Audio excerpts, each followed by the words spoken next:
रहीम। अब हम लोग पढ़ने लगे हैं हमारे next chapter reproduction.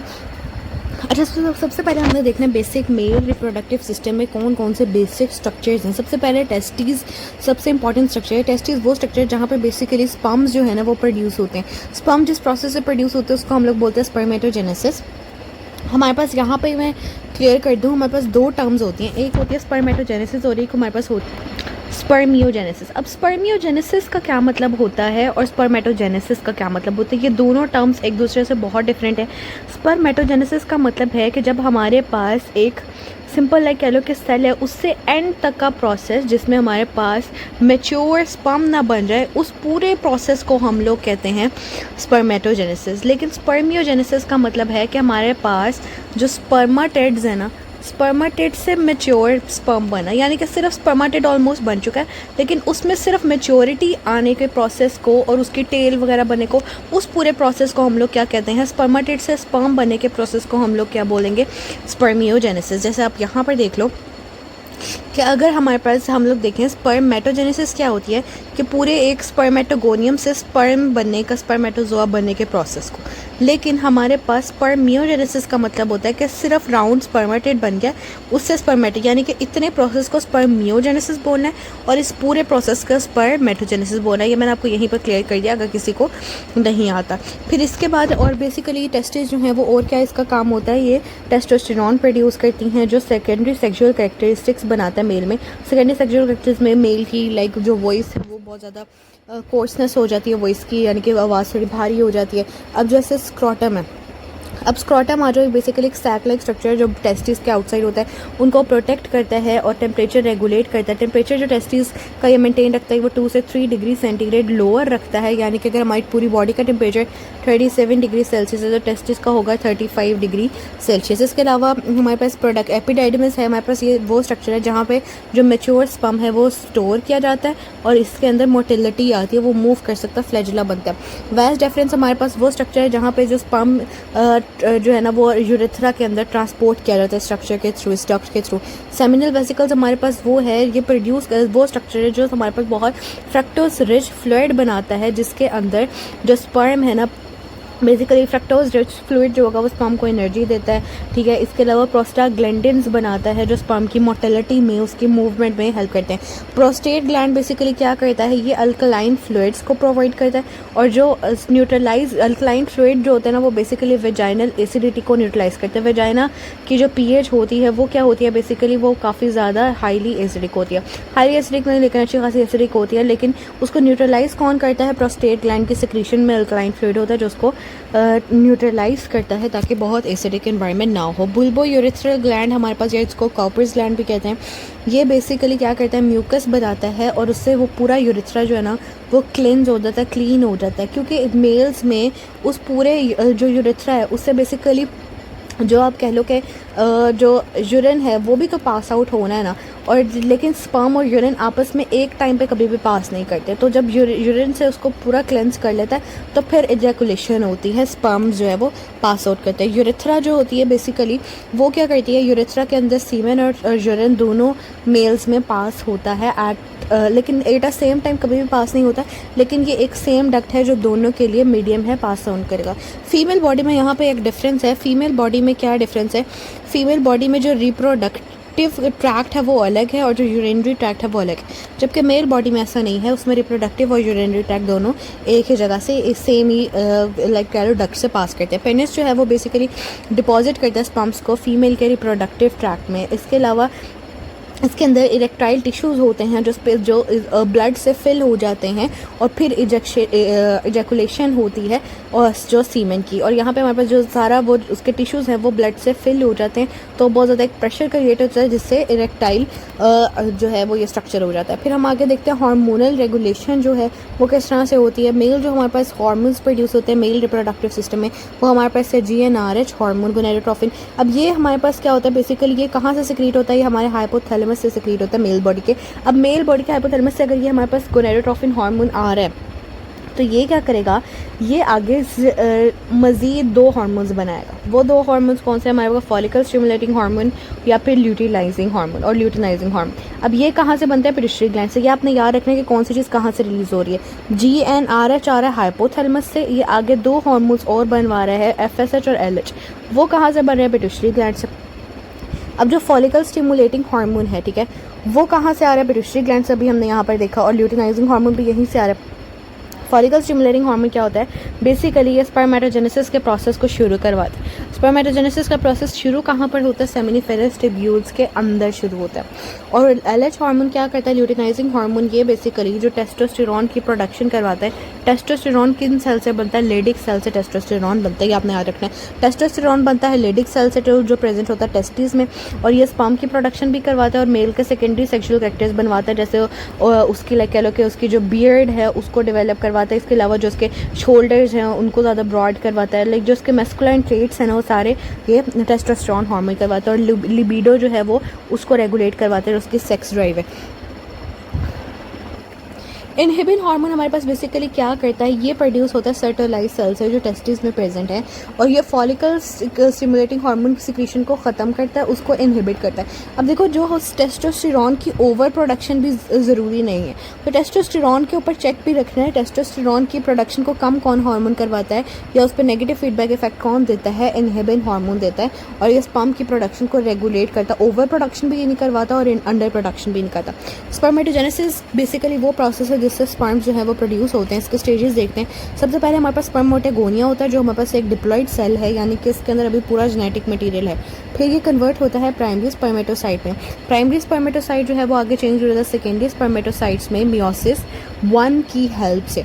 Secondary spermatocyte फिर आगे स्पर्मेटिड में कन्वर्ट होता है। और ये वाला जो प्रोसेस है, जो स्पर्मेटिड जब कन्वर्ट होता है स्पर्मेटोजोआ में, तो इसको हम लोग स्पर्मियोजेनेसिस बोलते हैं। ठीक है, इस वाले पूरे प्रोसेस को ये आपने याद रखना है, इसको मिक्स नहीं करना। अब जो स्पर्मेटिड है ना, वो बेसिकली क्या करता है, वो प्रोड्यूस होता है मियोसिस 2 के थ्रू। सेकेंडरी स्पर्मेटोसाइट में मियोसिस 2 होती है। अब ये वाला जो प्रोसेस है जिसमें हमारा एक स्पर्मेटिड जो है वो मेच्योर होता है, उसकी टेल डेवलप होती है, वो स्पर्मेटोजोआ में कन्वर्ट होता है। इस पूरे प्रोसेस को हम लोग स्पर्मियोजेनेसिस का नाम देंगे। अगर हम उसका स्ट्रक्चर देखें तो जो हेड का स्ट्रक्चर है उसके अंदर हमारे पास न्यूक्लियस प्रेजेंट है और एक्रोजोम प्रेजेंट है। एक्रोजोम ऐसा एंजाइम है जो जाके एग की मेम्ब्रेन को डिसॉल्व करता है और फिर जो स्पर्म का जेनेटिक मटेरियल है वो अंदर ट्रांसफ़र करता है। फिर अगर हम लोग मिड पीस देखें तो माइटोकॉन्ड्रिया जो है वो प्रेजेंट है, वो ATP प्रोड्यूस करवाता है। अब देखो, स्पर्म ने ट्रैवल करके इतनी दूर जाना है तो उसको एनर्जी भी तो चाहिए।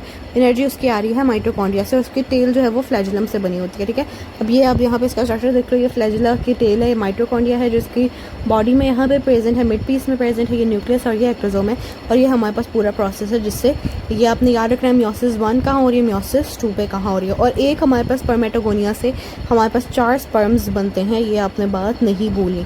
अब सेकेंडरी सेक्सुअल कैरेक्टर्स मेल में क्या क्या होते हैं, वो टेस्टोस्टेरोन से बनते हैं। वो क्या है बेसिकली, एक तो जो फेशियल हेयर्स आते हैं, चेस्ट पे हेयर आते हैं, जो प्यूबिक रीजन है उस पे हेयर आते हैं। फिर इसके अलावा जो है ना वो उनकी वॉइस बहुत डीप हो जाती है और जो मसल मास है मेल्स का वो बढ़ता है, और इसके अलावा उनकी बोन डेंसिटी भी बढ़ती है। अच्छा, यहाँ पे एक मैं आपको बात बताना चाहूँगी, जो फीमेल हार्मोन है ना एस्ट्रोजन, ये फीमेल हार्मोन बेसिकली क्या करता है, ये कैल्शियम की एब्जॉर्प्शन को उतना ज़्यादा नहीं होती, और ये ना इसका जो हमारा हीमोग्लोबिन है उस पर भी नेगेटिव इफेक्ट होता है। इस वजह से जो फीमेल्स है ना उनमें रेड ब्लड सेल्स जो हैं वो कम होती है, और उनमें एक रेड ब्लड सेल में भी हीमोग्लोबिन कम होता है। जबकि टेस्टोस्टेरोन की वजह से क्या होता है, हीमोग्लोबिन भी ज़्यादा होता है, रेड ब्लड सेल्स भी ज़्यादा होते हैं, बोन डेंसिटी भी ज़्यादा होती है। तो मेल्स में ये उनको एक फ़ायदा है। फिर इसके अलावा अगर हम लोग देखें तो बेसिकली टेस्टोस्टेरोन जो है वो जो रिप्रोडक्टिव ऑर्गन्स है, पेनिस और टेस्टिस, इसकी प्रोडक्शन भी करवाता है, इनकी ग्रोथ भी करवाता है। इसके अलावा जो स्वेट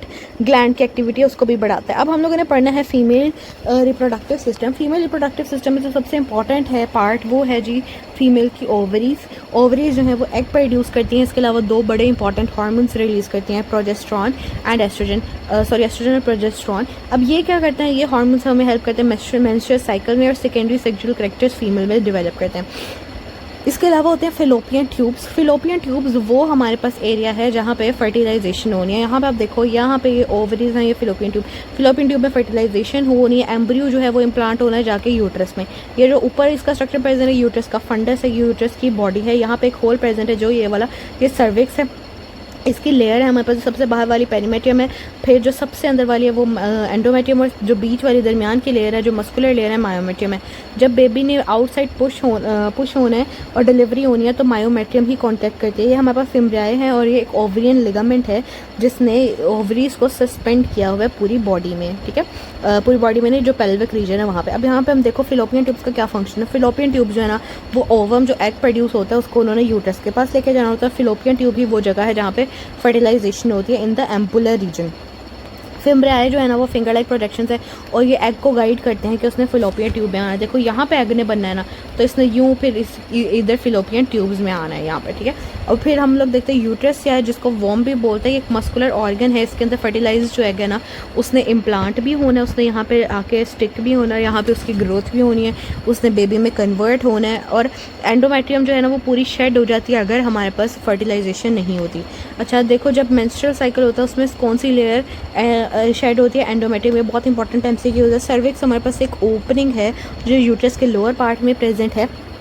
ये बेसिकली क्या करती है, ये बहुत ज़्यादा म्यूकस होता है, एक म्यूकस का प्लग बन जाता है जिससे स्पर्म की एंट्री को और किसी भी और चीज़ों की एंट्री को ये ब्लॉक कर देती है। यहाँ पे ना सर्विक्स, यहाँ पे एक म्यूकस प्लग बन जाता है इस एरिया में। इसके अलावा वेजाइना जो है बेसिकली वो बर्थ कैनाल है, इसके अंदर बेसिकली स्पर्म्स आते हैं और यहाँ से मेंस्ट्रुअल ब्लड जो है वो भी लीक आउट करता है इस एरिया से। और यहाँ पे हमारे पास बेसिकली जो ड्यूरिंग सेक्शुअल इंटरकोर्स जो स्पर्म्स हैं वो इस जगह पे डिपॉजिट होते हैं। फिर अगर हम लोग मेमरी ग्लैंड्स देखें फीमेल में, वो फीमेल के ब्रेस्ट चेस्ट रीजन में प्रेजेंट है। वो बेसिकली क्या प्रोड्यूस करते हैं, वो मिल्क प्रोड्यूस करते हैं। प्रोलैक्टिन हार्मोन जो है वो मिल्क बनाता है और जो ऑक्सीटोसिन हार्मोन है वो उस मिल्क को जो बन चुका होता है उसको इजेक्ट करवाता है। अब यहाँ पे हम फीमेल हार्मोन का देख लेते हैं पूरा रेगुलेशन किस तरह से होती है। फीमेल्स में भी जो GnRH हार्मोन है ये प्रोड्यूस होता है हाइपोथैलेमस से। हाइपोथैलेमस ये प्रोड्यूस करता है और फिर ये GnRH जाकर दो और हार्मोन्स को रिलीज़ करवाता है, follicle stimulating hormone, luteinizing hormone को पिट्यूटरी ग्लैंड से, ठीक है। अब जो ये दोनों हार्मोन्स है ल्यूटिनाइजिंग और फॉलिकल, ये क्या काम करते हैं। फॉलिकल जो है स्टिमुलेटिंग हार्मोन है वो बेसिकली जाके ओवरियन फॉलिकल की ग्रोथ करवाते हैं, उनको मैच्योर करवाता है और उनसे एस्ट्रोजन सिक्रीट करवाता है, एस्ट्रोजन हार्मोन, ठीक है। अब यहाँ पर ल्यूटिनाइजिंग हार्मोन जो होता है ना वो ओवुलेशन करवाता है और फॉर्मेशन ऑफ कॉर्पस ल्यूटियम करवाता है। कॉर्पस ल्यूटियम क्या है, कॉर्पस ल्यूटियम देखो जब एक फॉलिकल है ना उस फॉलिकल में से एग जो है वो रिलीज़ हो गया है ना तो उसके पीछे एक येलोइश सा ग्लैंडुलर सा स्ट्रक्चर रह जाएगा। उस येलोइश ग्लैंडुलर स्ट्रक्चर को हम लोग क्या बोलेंगे, कॉर्पस ल्यूटियम।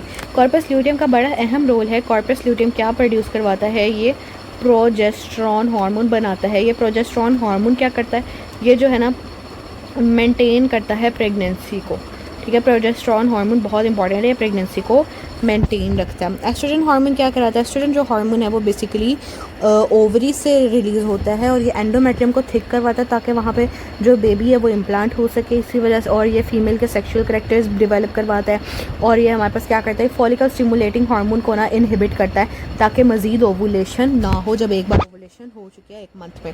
प्रोजेस्टेरॉन हार्मोन जो होता है वो कॉर्पस ल्यूटियम से बनता है, ये प्रेगनेंसी को भी मेंटेन करता है और एंडोमेट्रियल लाइनिंग को भी मेंटेन करता है और ये यूट्रीन की कॉन्ट्रैक्शन नहीं होने देता, ताकि अगर यूट्रीन की कॉन्ट्रैक्शन होगी तो फिर क्या हो जाएगा, बहुत ज़्यादा कॉन्ट्रैक्शन होगी तो जो बेबी है वो लाइक मिसकैरेज हो जाएगा, बेबी जो है वो उसकी डेथ हो जाएगी। ऑक्सीटोसिन हार्मोन बेसिकली कहाँ से होता है, प्रोड्यूस होता है, बनता है हाइपोथैलेमस में। ये इंपॉर्टेंट एमसीक्यूज है लेकिन वो स्टोर होता है पिट्यूटरी ग्लैंड में ऑक्सीटोसिन। ये क्या करता है, यूट्रस की कॉन्ट्रैक्शन करवाता है। इसके अलावा जब एक मदर ब्रेस्ट फीडिंग करवा रही होती है तो जो मिल्क की इंजेक्शन होती है मेमरी ग्लैंड से वो ऑक्सीटोसिन करवाता है। प्रोलैक्टिन हार्मोन पिट्यूटरी ग्लैंड से आता है और ये जो है ना वो मिल्क की प्रोडक्शन करवाता है मेमरी ग्लैंड्स में। और जो HCG है ये हमारे पास एक प्लेसेंटा से रिलीज़ होता है प्रेगनेंसी के दौरान और ये टेस्ट के लिए यूज़ होता है और इससे टेस्ट से पता लगता है कि फीमेल प्रेग्नेंट है या नहीं। और ये कॉर्पस ल्यूटियम को मेंटेन रखता है और मेंस्ट्रुएशन या फिर मिसकैरेज को नहीं होने देता। सेकेंडरी सेक्सुअल कैरेक्टर्स क्या है फीमेल में, सबसे पहले development of breast, mammary glands, हिप्स की वाइडनिंग और इसके अलावा प्यूबिक और जो अंडर आर्म है उसमें हेयर की ग्रोथ। इसके अलावा regulation of menstrual cycle female में स्टार्ट हो जाता है जब वो मेच्योर प्यूबर्टी के एज पे पहुंच जाती है और जो उसके थिक और जो थाइज और बुटॉक्स का रीजन है उसके अंदर बेसिकली फैट की बहुत ज़्यादा डिपोजिशन होना स्टार्ट हो जाती है। देखना मेंस्ट्रुअल साइकिल और जो हार्मोन्स है बेसिक वो देखने। मेंस्ट्रुअल साइकिल जो है वो उसकी अगर हम लोग लेंथ ड्यूरेशन देखें तो वो 28 डेज होता है और बेसिकली ये इसलिए होता है कि जो फीमेल बॉडी है वो फर्टिलाइजेशन और प्रेगनेंसी के लिए रेडी हो। अब ये मेंस्ट्रुअल साइकिल डिसकंटिन्यू हो जाएगा अगर बॉडी जो है फीमेल की वो फर्टिलाइजेशन उसमें हो गई है और फीमेल जो है वो प्रेग्नेंट है, तो फिर मेंस्ट्रुअल साइकिल इस तरह से कंटिन्यू नहीं होगा। अदरवाइज अगर फर्स्ट करो कि वो फीमेल प्रेग्नेंट नहीं है तो मेंस्ट्रुअल साइकिल 4 फेजेस में कंटिन्यू रहेगा। वो 4 फेजेस है हमारे पास। पहला फेज मेंस्ट्रुअल फेज है, second phase follicular phase, third phase ovulation and the fourth phase is the luteal phase. Menstrual phase में बेसिकली इसकी अगर ड्यूरेशन देखें तो 1 से लेकर 5 डेज तक होता है। इसमें ओवरीज में क्या आता है, अब देखो यूट्रस में क्या हो रहा है, यूट्रस की जो पूरी लाइनिंग है ना वो शेड हो रही है, जो एंडोमेट्रियम है। क्यों? क्योंकि हार्मोन्स के लेवल जो है फीमेल बॉडी में बहुत ड्रॉप कर गए हैं। अब यहाँ पे हमारे पास एस्ट्रोजन और जो प्रोजेस्टेरोन दोनों जो हार्मोन्स है वो बहुत ड्रॉप कर जाएंगे। आपने याद रखना है कि जब भी कोई मिसकैरेज हो किसी फीमेल बॉडी में तो वो इस वजह से होता है कि प्रोजेस्टेरोन का जो लेवल है वो बहुत ज़्यादा ड्रॉप कर जाता है। और यहाँ पे होता क्या बेसिकली यूट्रस में क्या हो रहा था, मेंस्ट्रुअल ब्लीडिंग जो है, जो उसकी एंडोमेट्रियम की लेयर है ना वो जो है ना शेड करना स्टार्ट कर देती है। फॉलिकुलर फेज जो है वो हमारे पास 6 डे से लेकर 13 डे तक होता है। इसमें जो फॉलिकल स्टिमुलेटिंग हार्मोन है वो बहुत ज़्यादा प्रोड्यूस होता है, ठीक है। और एक फॉलिकल जो है ना वो मैच्योर होती है और वो एस्ट्रोजन सिक्रीट करती है। अच्छा, अब यही वाली जो फॉलिकल है ये आगे जाके एग में कन्वर्ट होगी। एंडोमेट्रियम की जो लाइनिंग है वो बहुत ज़्यादा थिक होने लग जाती है, दोबारा खुद को बनाने लग जाती है और जो फॉलिकल स्टिमुलेटिंग हार्मोन है वो बढ़ जाता है और एस्ट्रोजन के लेवल्स भी फीमेल बॉडी में बढ़ते रहते हैं। Day 14 is the ovulation day. इसमें क्या होता है, ल्यूटिनाइजिंग हार्मोन बहुत ज़्यादा होता है और उस वजह से ओवुलेशन होती है। ओवुलेशन का मतलब है कि एग जो है ना वो रिलीज होता है, ठीक है, और यूट्रस अपने आप को प्रेगनेंसी के लिए प्रिपेयर कर लेता है। अब जो ल्यूटिनाइजिंग हार्मोन है वो बहुत ज़्यादा हो जाता है और ओवुलेशन अकर हो जाती है। फिर अगर हम लोग देखें ल्यूटियल फेज क्या होता है, ल्यूटियल फेज के अंदर ना हमारे पास एक कॉर्पस ल्यूटियम बन जाता है। जो हमारे पास फॉलिकल रप्चर हो गई ना वो अब देखो फर्टिलाइजेशन नहीं हुई बॉडी में, अब वो कॉर्पस ल्यूटियम जो है ना वो क्या बन गया। अब कॉर्पस ल्यूटियम ने क्या करना है, सिक्रीट प्रोजेस्टेरोन बनाना है और ये तब तक प्रोजेस्टेरोन बनाता रहेगा जब तक कि इसके पास अगर फर्स्ट करो प्रेगनेंसी हो गई है ना तो इसने प्रोजेस्टेरोन बनाते रहना है। फिर उसके बाद प्लेसेंटा बन जाएगी और वो प्रोजेस्टेरोन बनाने लग जाएगी। ये दोनों चीज़ें प्रोजेस्टेरोन बनाती। लेकिन अगर फर्स्ट करो कि फर्टिलाइजेशन ही नहीं हुई तो फिर ये 28 डे तक तो प्रोजेस्टेरोन बनाएगा और उसके बाद आहिस्ता आहिस्ता प्रोजेस्टेरोन का लेवल कम होने लग जाएगा। अगर तो प्रेगनेंसी नहीं हो रही तो प्रोजेस्टेरोन का लेवल कम हो गया, अगर प्रेगनेंसी हो रही है तो प्रोजेस्टेरोन का लेवल बढ़ता जाएगा। और ये ल्यूटियल फेज होता है डे 15 से लेकर डे 18 तक। यूट्रीन लाइनिंग जो होती है ना यहाँ पे मेंटेन होती है और फिर उसके बाद क्या होता है, अगर फर्टिलाइजेशन नहीं हो रही ना तो साइकिल दोबारा रिपीट करता जाएगा। अब आपने देखना कि फर्टिलाइजेशन के मैक्सिमम चांसेस जो हैं वो किस दिन है, 14th डे पे। और ये वाला सारा कौन सा पीरियड है, ये फीमेल का फर्टाइल पीरियड है, ये मेंस्ट्रुएशन का पीरियड है, ये फर्टाइल पीरियड है। और ये वाला जो पीरियड है ये बेसिकली इनफर्टाइल होता है, मेंस्ट्रुएशन वाला भी और ये वाला भी, ये सारा इनफर्टाइल पीरियड है। अब हम लोग हार्मोन देख लेते हैं कौन कौन से फीमेल में हार्मोन है मेंस्ट्रुअल साइकिल में। सबसे इंपॉर्टेंट हार्मोन है फॉलिकल स्टिमुलेटिंग हार्मोन। इसका ये पिट्यूटरी ग्लैंड से आता है और इसका मकसद ये होता है कि इसने फॉलिकल्स की डेवलपमेंट करवानी है और एस्ट्रोजन को प्रोड्यूस कराना। अब जब एस्ट्रोजन जितना ज़्यादा हमारे पास बनेगा वो एस्ट्रोजन बेसिकली क्या करेगा, वो आगे जाकर उसने डिफरेंट हार्मोन्स बनवाने हैं और उसने यूट्रस की लाइनिंग को थिक करना है, ठीक है। ये इसका एस्ट्रोजन का काम है। अब हम ल्यूटिनाइजिंग हार्मोन पिट्यूटरी ग्लैंड से निकलता है। अब इसने क्या करना है, इसने LH हार्मोन ने जाकर ओवुलेशन करवानी है, यानी एग सेल को रिलीज करवाना है और कॉर्पस ल्यूटियम को भी बनवाना है, उसकी फॉर्मेशन करवानी है। एस्ट्रोजन जो होता है वो हमारे पास ओवरीज और फॉलिकल से आ रहा होता है, इसने यूट्रस की लाइनिंग को थिक करवाना है। देखो हमने यहाँ पे देखा था ना, फॉलिकल स्टिमुलेटिंग एस्ट्रोजन बनाया था और एस्ट्रोजन यहाँ पे यूट्रस की लाइनिंग को थिक करवा रहा है। और इसने जो इनहिबिट करवाना है किसको, फॉलिकल को, फॉलिकल स्टिमुलेटिंग हार्मोन को इनहिबिट करवाना। ये क्यों इनहिबिट करवाता है, देखो ऑलरेडी एक एग हमारे पास आ चुका है, ठीक है। अब मजीद एग फिलहाल हमें नहीं चाहिए, इस वजह से फॉलिकल स्टिमुलेटिंग हार्मोन तो मजीद एग बना रहा है, तो इसको हम लोगों ने रोक देना फिलहाल।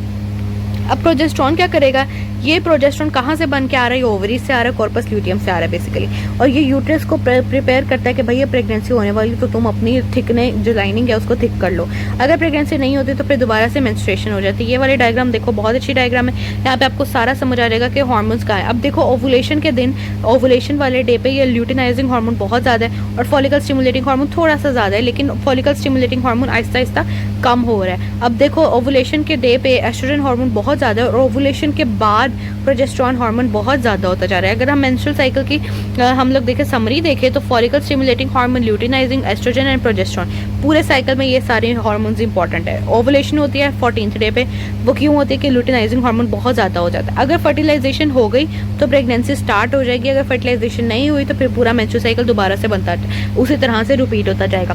अब हमने देखना सेक्सुअली ट्रांसमिटेड डिजीजेज हमारे पास कौन कौन सी है। STDs हम लोग बोलते हैं बेसिकली सेक्सुअली ट्रांसमिटेड डिजीजेज को, और ये क्यों होती हैं सेक्सुअल कांटेक्ट से। अब बेसिकली ये होती किस वजह से, कोई बैक्टीरिया हो, वायरस है, या फिर किसी भी पैरासाइट की वजह से हो सकती हैं। अगर सेक्सुअल ट्रांसमिटेड डिजीज़ का ट्रीटमेंट ना किया जाए तो जो फीमेल या मेल बॉडी है वो इनफर्टाइल भी हो सकती है, उसका ऑर्गन डैमेज भी हो सकता है। कॉमन सेक्सुअली ट्रांसमिटेड डिजीजेज में हमारे पास सबसे पहले आते हैं गोनोरिया। ये हमारे पास इस बैक्टीरिया से होते हैं, नाइसेरिया गोनोरिया। और यहाँ पे क्या होता है बेसिकली, इसमें पेनफुल यूरिनेशन होती है, यूरिनरी ट्रैक में भी डिजीज स्प्रेड हो जाती है, और येलो और ग्रीन सा डिस्चार्ज होता है वेजाइना से। इसके अलावा सिफिलिस एक डिजीज़ है जो होती है ट्रिपोनेमा पैलाइडम से। अब ये बेसिकली क्या होता है, इससे रैशेस बहुत ज़्यादा हो जाते हैं, और इसके अलावा जो लिम्फ नोड्स है वो स्वेल कर जाता है। लिम्फ नोड स्वेल होने की वजह क्या है, क्योंकि देखो जब बॉडी में एक इन्फेक्शन है और वाइट ब्लड सेल्स बहुत ज़्यादा ओवर वर्क कर रहे हैं तो वो जाकर क्या करवा देंगे, इन्फ्लेमेशन करवा देंगे। अगर एक और हमारे पास क्लेमाइडा एक डिजीज़ है, क्लेमाइडा ट्रैकोमैटिस से ये होती है। इसमें क्या होता है, जब यूरिनेट इंसान कर रहा है तो उसे बर्निंग सेंसेशन होती है और एबनॉर्मल डिस्चार्ज होता है। अगर मेल में है तो फिर ये क्या होगा कि उसके जो पेनिस है वहाँ से एबनॉर्मल डिस्चार्ज होगा, वरना फीमेल में है तो वेजाइना से होगा। हर्पीज एक डिजीज़ है हमारे पास, हर्पीज सिम्प्लेक्स टाइप 2 वायरस से होती है। इसमें ब्लिस्टर्स बनते हैं और फ्लू लाइक इसके सिम्टम्स होते हैं। HIV एड्स होती है, वो ह्यूमन इम्यूनो डेफिशिएंसी वायरस से होती है। इम्यून सिस्टम पूरा वीक हो जाता है, वेट बहुत लॉस होता है और लिम्फ नोड स्वेलो कर जाते हैं। जिस डिजीज़ में लिम्फ नोड स्वेलो कर रहे हैं ना, समझ लो वहाँ पे इम्यूनिटी वीक हो रही है, इसका कोई चक्कर। हेपेटाइटिस बी जो होता है वो हेपेटाइटिस बी वायरस से होता है और इसमें जॉन्डिस हो जाता है, जो बॉडी में बिलीरुबिन बहुत ज़्यादा हो जाता है, लिवर डैमेज होने लग जाता है, यूरिन जो है बहुत डार्क होने लग जाता है। अगर हम लोग HPV वायरस देखिए, HPV वायरस में क्या होता है, जो जेनिटल वॉर्ट्स बनने लग जाते हैं, छाले वगैरह बनते हैं, इसकी वजह से फीमेल जो है वो सर्वाइकल कैंसर भी हो सकता है उसमें। ये इंडिया में डिजीज़ ज़्यादा कॉमन है। ट्रिकोमोनासिस हमारे पास ये होती है, ट्रिकोमोनासिस वेजिनलिस। अब ये क्या होता है, ये जो वेजाइना होती है फीमेल की, उससे बहुत फाउल स्मेलिंग डिस्चार्ज होता है, जिसकी एक डिस्टिंक्टिव स्मेल होती है। अब इन सब डिजीज़ की वजह से कॉम्प्लिकेशंस हो सकते हैं, जैसे इनफर्टिलिटी हो सकती है, ऑर्गन डैमेज हो सकता है, HIV एड्स हो सकता है, सर्वाइकल कैंसर हो सकता है, या जो बेबी है उसमें बर्थ में कोई कॉम्प्लिकेशन आ सकती है। इसकी प्रिवेंशन हो सकती है अगर कॉन्डम्स यूज़ करो, वैक्सीनेशन करो, या चेकअप करवाते हो, मोनोगैमी एक ही सेक्शुअल पार्टनर हो, डिफरेंट सेक्शुअल पार्टनर्स ना हो, और कोई नीडल्स शेयर नहीं करनी चाहिए, और हाइजीन का प्रॉपर ख्याल रखना चाहिए। यहाँ पे हम इस चैप्टर को एंड करते हैं और अल्लाह हाफ़िज़, जज़ाकल्लाह।